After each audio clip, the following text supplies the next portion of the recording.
భారత్లో హిందూ ధర్మంపై న్యాయ వ్యవస్థపై జరుగుతున్న రాజకీయ దాడిని జనసేన అధినేత AP deputy CM Pawan Kalyan తీవ్రంగా ఖండించారు. ఒక హైకోర్టు న్యాయమూర్తిని పదవి నుండి తొలగించడానికి విపక్షాలు చేస్తున్న ప్రయత్నాన్ని చూసి ఆయన తీవ్ర ఆగ్రహం వ్యక్తం చేశారు. విపక్షాల ద్వంద్వ నీతిని ప్రశ్నిస్తూ ఆయన వేసిన ట్వీట్ ఇప్పుడు దేశవ్యాప్తంగా చర్చనీయాంశమైంది. ఆయన అడిగిన కొన్ని సూటి ప్రశ్నలు ఇప్పుడు దేశవ్యాప్తంగా ఆలోచింపజేస్తున్నాయి.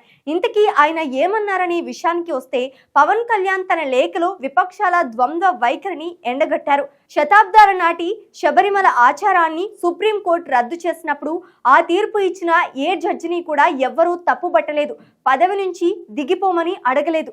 అప్పుడు కేవలం రివ్యూ పిటిషన్లు మాత్రమే వేశారు. మరి ఇప్పుడు దేవుడి దగ్గర దీపం వెలిగించే హక్కును ఒక పాత సాంప్రదాయాన్ని కాపాడిన జడ్జిపై మాత్రం ఎందుకు ఇంత కక్ష అని పవన్ నిలదీశారు.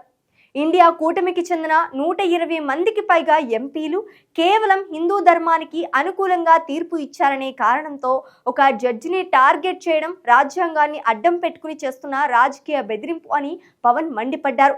భవిష్యత్తులో ఏ జడ్జి కూడా హిందూ సాంప్రదాయాల గురించి తీర్పు ఇవ్వాలంటే భయపడేలా చేయడమే వీరు కుట్ర అని ఆయన ఆవేదన వ్యక్తం చేశారు.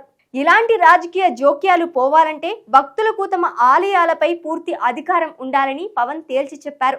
రాజకీయాలకు, కోర్టులకు అతీతంగా మన ఆలయాలను మనమే కాపాడుకునేలా సనాతన ధర్మ రక్షణ బోర్డు ఏర్పాటు చేయడం ఇప్పుడు దేశానికి అత్యవసరం అని ఆయన డిమాండ్ చేశారు. చివరిగా సెక్యులరిజం అంటే వన్ వే ట్రాఫిక్ కాదు, హిందూ ధర్మాన్ని పాటించడం కూడా మా రాజ్యాంగ హక్కే అని పవన్ కళ్యాణ్ తేల్చి చెప్పారు.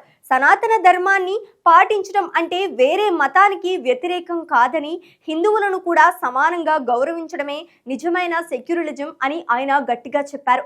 పవన్ సంధించిన ప్రశ్నలపై ఈ అభిప్రాయాన్ని కామెంట్ చేయండి.